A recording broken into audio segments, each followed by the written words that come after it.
Hola, ¿cómo están? Soy Viviana Budi y los invito a sumergirse en la epífora. Vamos a hablar de semiología y patología de la vía lagrimal infantil. Este dibujo lo hizo mi hijo Sebastián en el año 98, cuando tenía 6 años, para ilustrar esta charla. Estos son mis gatos, Colo y Monkey. Monkey tenía una obstrucción de la vía lagrimal, como se puede ver perfectamente en esta foto. Las epíforas pueden ser activas por aumento de la secreción lagrimal, por ejemplo, gases lacrimógenos o sustancias tóxicas que lo produzcan. Pasiva por disminución de la excreción. A su vez pueden ser congénitas o pueden ser adquiridas. Jones, en el año 1966, describe dos tipos de secreción lagrimal, la básica y la refleja. La básica es vital, tiene que estar en el momento de nacimiento y está dada por las glándulas accesorias. Si no fuera así, el ojo se perforaría por falta de lubricación, la córnea se dañaría. Y la refleja, que está dada por glándula lagrimal principal, depende del trigémino y comienza en las primeras semanas. Llamativamente uno puede decir que generalmente el niño llora sin lágrimas cuando llora en las primeras 2 o 3 semanas de vida. Y justamente el conducto lacrimonasal recién hace su apertura en los 7 a 9 meses hacia el meato inferior. Así que hasta ese momento no hay cantidad de lágrimas que tengan que llevar hacia la nariz. El sistema excretor tiene una porción superior, que son los canalículos, y una porción inferior, que es el saco y el conducto lacrimonasal. Y esta válvula de Hasner se va a abrir entre el séptimo y noveno mes. Por eso es más frecuente la obstrucción de vía lacrimal en un prematuro. En alguna época hasta se sondaba profilácticamente a los prematuros en la neo. Luego, por supuesto, por las falsas vías y el daño de la vía lagrimal innecesario, se dejó de hacer. Hubo trabajos respecto de eso. Y entonces, en vía lagrimal vamos a tener un signo, vamos a hacer una anamnesis buscando signos o síntomas asociados. Eso me va a llevar a poder hacer un examen dirigido para establecer un diagnóstico diferencial y finalmente vamos a llegar a la base del iceberg, que será el diagnóstico presuntivo. Entonces, de la epífora al diagnóstico, yo voy a preguntar si fue prematuro, si tuvo síndromes, alergia, problemas de otorrinolaringología o trauma. Voy a preguntar si hubo antecedentes de infecciones oculares, conjuntivitis virósicas, por ejemplo, alergias, traumas, o realizó tratamientos con drogas que puedan tener conservantes.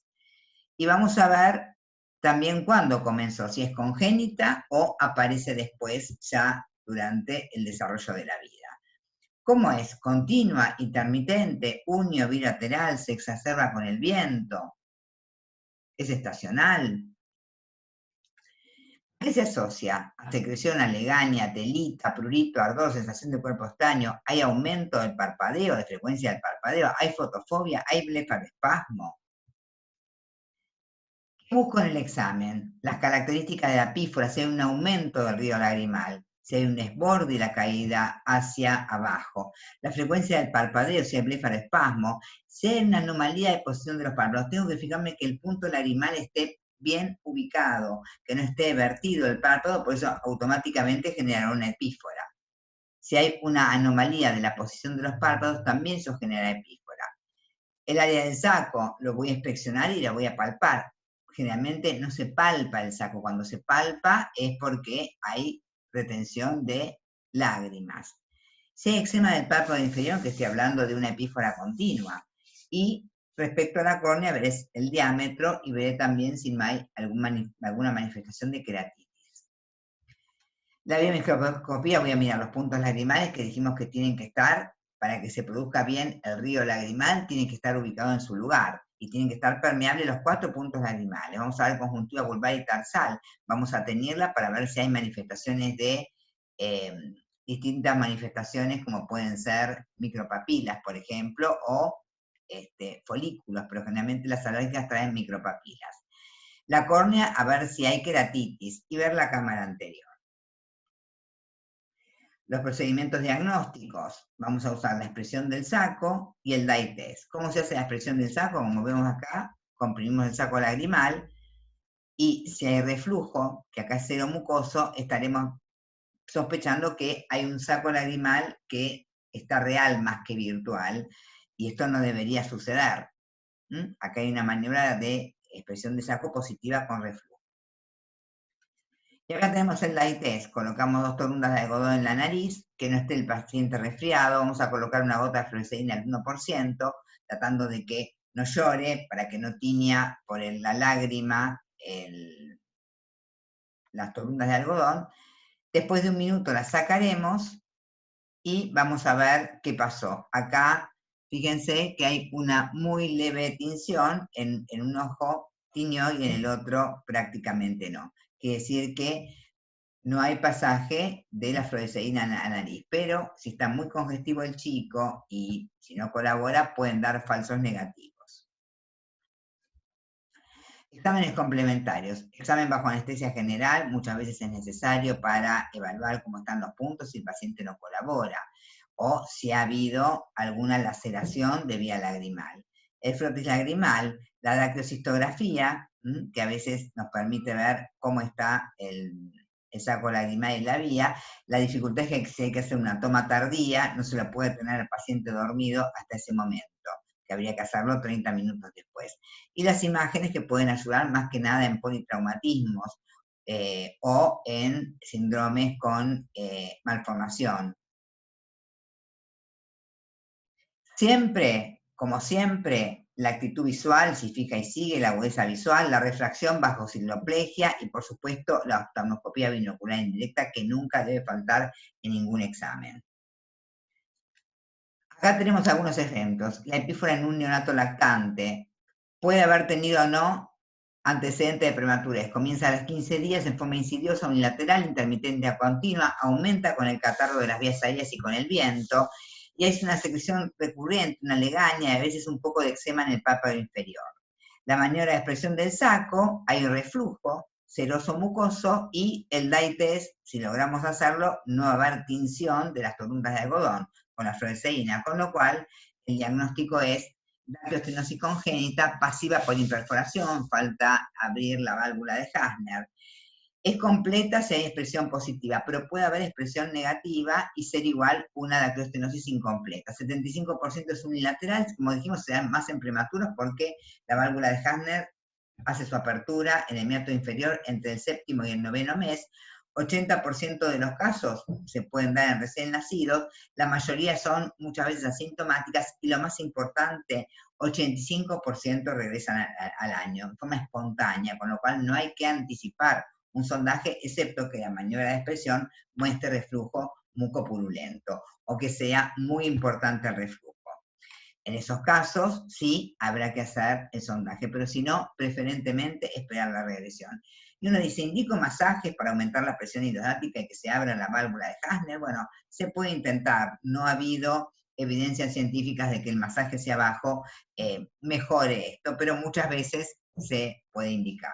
Y hay que evitar indicar antibióticos, porque son falsas conjuntivitis, porque hay reflujo y es como agua estancada dentro del saco, con lo cual, digamos, cambia digamos, su densidad, pero no son verdaderas conjuntivitis. Entonces, evitemos también la hipermedicación con antibióticos. Controlemos, conducta expectante. Epífora del neonato lactante. Recién nacido 15 días, es bilateral y continua, tiene fotofobia, tiene megalocornia, tiene bustamos, pestañas largas y arqueadas, un chico que viene muy molesto, muy irritable. Bueno, en la biomicroscopía hay edemas corneales, estrías de Hub, aumento de profundidad de la cámara.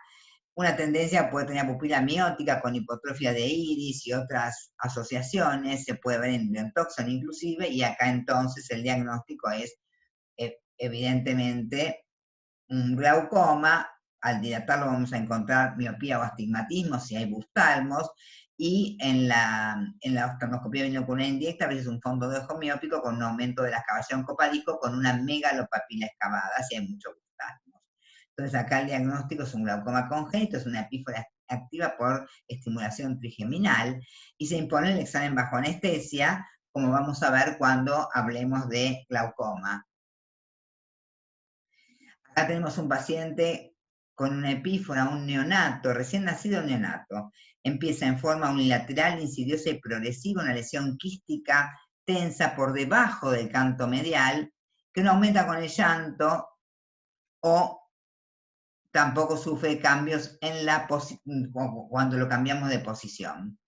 Va a haber un eritema y una celulitis regional y cuando yo comprimo, la maniobra de expresión es negativa, o sea, no hay reflujo. ¿Qué pasó? Bueno, tenemos que hacer un diagnóstico diferencial.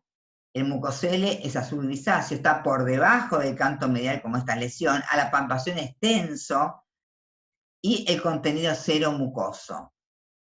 El meningocele anterior es azul gris, está por arriba del canto medio, pulsa y es blanda.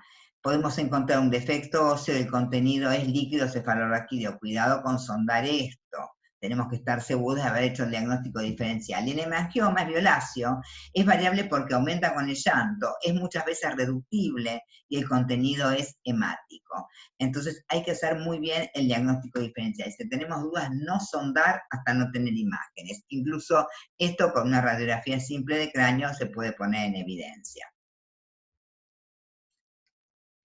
El diagnóstico de este paciente, que estaba por debajo del canto medio y que tenía una maniobra de expresión negativa, es un mucosele congénito. ¿Y cómo es que tiene una maniobra de expresión negativa? Supuestamente debería tener reflujos contenidos en el saco lagrimal. Bueno, porque hay un vólvulo entre la válvula de Rosenmüller que está arriba y la de Hasner que está abajo. O sea que el efecto es de caramelo, se cerró como un caramelo ese saco lagrimal. Entonces, ahí se acumula todo lo que secretan las células cilíndricas que tapizan el saco y eso genera el mucosele, que después se sobreinfecta, obviamente. ¿Qué voy a hacer en este caso? Bueno, si el paciente es neonato, esto generalmente a veces viene con cierto grado de sobreinfección, hay que hacer la internación en el neo, antibiótico sistémico, nunca sondar en caliente, y lo que voy a hacer es el sondaje muy cuidadoso. Se hace un sondaje muy cuidadoso, haciendo la maniobra de desvalvular. ¿Cómo se hace el sondaje? Se dilata el punto lagrimal, se coloca después una aguja 23G con la punta que la limamos, muchas veces la cortamos y la limamos, si es que no tenemos una Bowman, ¿sí? Hacemos el contacto óseo, y acá, para hacer el contacto óseo, porque está la válvula de Hasner, tenemos que suavemente ir rotando un poco el saco hasta que logremos contacto óseo. De ahí hacia abajo, y ahí vamos a perforar la válvula de Hasner. Recién cuando hacemos eso, y cuando el anestesista nos da el ok, vamos a colocando alguna cánula o una sonda para aspirar desde garganta, vamos a pasar líquido a ver si eso se permeabilizó. Si no, otras veces lo que se hacía era despertarlo y si tosía, bueno, era también el índice de que había pasado. Pero se hace directamente, a veces con una solución de fluoresceína, si no quiere ver la tensión, y si no, tomando el líquido desde una sonda que se coloca en garganta. Esas son las formas. Por supuesto, no en caliente. Y algunos también desvolvulan con el paciente despierto, hacen la maniobra de desvolvulación a ver si automáticamente se resuelve sin necesidad de hacer un sondaje bajo anestesia. Lo que sucede en estos pacientes es que a veces con un estornudo, una maniobra de Valsalva, cuando llegan al día del sondaje, se resolvió espontáneamente. Yo no soy muy partidaria de desvolvular mecánicamente sin hacerlo bajo anestesia, pero bueno, es posible que haya colegas que sí lo hagan con éxito. Epífora de neonato lactante, paciente con síndrome de Down, con una epífora continua o intermitente, unida o bilateral, hay un aumento del río lagrimal, fíjense acá, siempre está el ojo como lloroso, puede haber secreción y la maniobra de expresión puede ser positiva o negativa, y acá vamos a tener una epífora pasiva por hipotonía. Hay una hipotonía en todo el aparato de succión de la vía lagrimal y en el saco, lo cual lleva al síndrome de Milder, con una retención, un retraso en la excreción. Y es parte del síndrome de Down, con lo cual esto no mejora con el sondaje, por lo tanto no está indicado el sondaje. En alguna época se indicaba la metoclopramida, que es el Reliberan, se utilizaba tal cual viene en la presentación infantil, una gota en el ojo 2 veces por día, y con eso mejoraba el síndrome de Milder. Así que esta experiencia en algún momento la hizo Roberto Ebner en estos síndromes de trastorno de la expresión tardía. Epífora, neonato lactante, paciente con síndrome de Down, lo mismo, una epífora continua, es un párpado corto, tiene ectropio, no hay inversión del punto lagrimal, lo que dijimos, la mal posición lleva a que se derrame todo porque no sigue el río lagrimal normal. Hay una expresión de saco negativa y hay eczema de piel. Bueno, acá es por mal posición, no es una real problema de vía lagrimal, sino que es la posición de los párpados. Entonces acá es pasiva por anomalía palpebral y acá lo que se hace es sacar piel retroauricular, se abre la piel, por supuesto bajo anestesia general, se toma, cuando se abre, se produce como una descarga y se toma con eso un molde con la misma hemorragia que se produce al disecar, se toma una impresión en un papel, con eso se toma piel retroauricular, que se le saca bien el celular subcutáneo y ahí se sutura la piel a la apertura que produjimos en el párpado inferior, y después se colocan gasas con furacina justamente para hidratar el injerto. Y con eso se aumenta el largo del párpado inferior, se lo alarga, con eso evitamos el lagostarnos con el riesgo también de perforación ocular, y que bueno, estéticamente no queda bárbaro, pero funcionalmente nos evita el daño corneal que muchas veces se produce hasta la perforación cuando estos pacientes están en terapia. Esto se llama euribréfaron, como vimos, y es un párpado corto. Epífora del lactante, es un gordito cachetón, la epífora es continua, se frota, hay entropio, en la casa al revés, hay un entropio en el párpado inferior y hay una triquiasis con contacto de las pestañas con la córnea, queratitis puntata superficial, a veces sí, a veces no, porque las pestañas son muy delgadas y en general no generan daño corneal, y la maniobra de expresión siempre es negativa porque no se trata de una obstrucción de la vía, es un problema de posición del párpado. Y en estos casos, lo que hace es esa contractura del auricular cede cuando el chico crece, y si no, esto se llama epibéfaron, si no se diera, lo que se usa es toxina botulínica, 3 puntos de 2.5 unidades ratón, subcutánea, y con eso se relaja el auricular y esto se puede revertir. Y la epífora se activa por el contacto de las pestañas con la córnea. Epífora continua aguda, con dolor, aumento del parpadeo, blefaroespasmo, sensación de cuerpo extraño. Bueno, hay que buscar un cuerpo extraño. Y hay que buscarlo bien, invirtiendo bien los párpados porque a veces no lo encontramos y está, fíjense, esto es un aro, es una parte de una bijoutería, y como estaba cuando se hace la eversión del párpado, ahí se lo encontró. Hay que buscarlo muy bien, hay que irrigar muy bien primero para evitar enterrar los cuerpos extraños, primero hacer una maniobra de irrigación y luego con anestésico evertir bien el párpado. Epífora, preescolar o escolar, con antecedente de la alergia sinusitis, polimedicado, comienzo insidioso, con progresión, es unilateral, intermitente, estacional, vienen con una bolsa de colirios, habitualmente los padres, hay prurito, ardor, sensación de cuerpo extraño, fotofobia, hay visión borrosa, hay telita, hay parpadeo frecuente, hay blefaroespasmo, hay pseudoedema del párpado superior, un chico que está con mucha molestia. En la biomicroscopía a veces hay alteraciones mínimas, un ojo rojo, secreción seromucosa, pero cuando yo vierto y le coloqué fluoresceína, veo que hay una reacción micropapilar fluopositiva que genera una queratitis puntata muy molesta. El diagnóstico es conjuntivitis queratoconjuntivitis alérgica, es un estadio inicial, a veces de lo que después sería la rosácea ocular, que muchas veces termina siendo en alguna época la llamamos flictelunar y se ha hablado de una alergia a la toxina de la tuberculosis. Actualmente se ve más que nada por Staphylococcus aureus en preescolares, por clamidias en adolescentes y a veces por hembres simples. Hay alergias también de contacto producidas en las adolescentes por el maquillaje, inclusive ahora que se hacen tatuajes, también por los tatuajes, o por cremas, cambios de marca de shampoos, etc. Iatrogénicas, que a veces es por el exceso de medicaciones que tienen conservantes y que llevan también estas alergias, y las formas vernales, que son a veces bastante agresivas. Los exámenes complementarios, un frotis conjuntival, la citología de impresión, que también nos permite ver cómo está la conjuntiva y cómo está el film precorneal.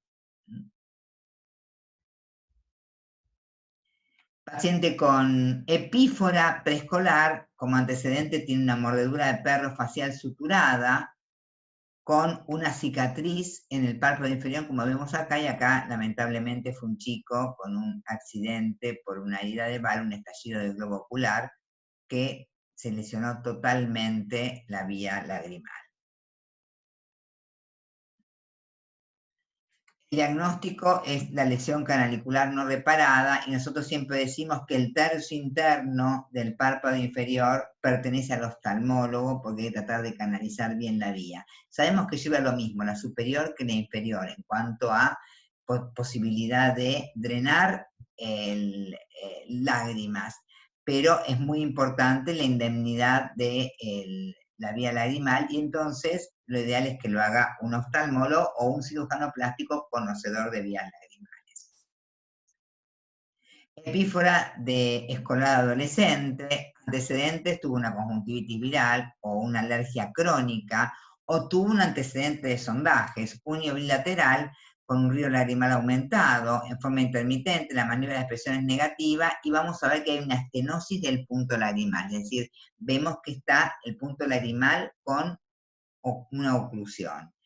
Y entonces podrá ser una canaliculitis, muchas veces consecuencia de conjuntivitis virales, posvirósica o posalérgica, o la iatrogénica por un sondaje a veces no delicado. Por eso el sondaje tiene que ser delicado y siempre bajo anestesia general. Si no, generamos más epífora que lo que resolvemos, porque una laceración de punto lagrimal lleva a una epífora permanente. Entonces, del signo a la patología, el signo, anamnesis con signos y síntomas asociados, eso nos lleva a un examen dirigido, como vimos, a un diagnóstico diferencial, y finalmente llegamos al diagnóstico presuntivo de la patología. Así que lo ideal siempre es del screening precoz a la patología, porque eso habla de un diagnóstico precoz para un tratamiento cuando la patología no es ya grave, con signos incipientes o casi sin signos. Esa es la idea de hacer el screening, y eso habla de ya la medicina de excelencia que se tiene que basar en un diagnóstico precoz. Así que ahora, después de sumergirnos en la epífora, Sebastián nos invita a secarnos, las lágrimas desaparecieron. Las dudas que tengan con respecto a este tema, con mucho gusto, me escriben un mail a consultoriabudi@hotmail.com o al Instagram glaucoma Budi. Muchas gracias por la atención.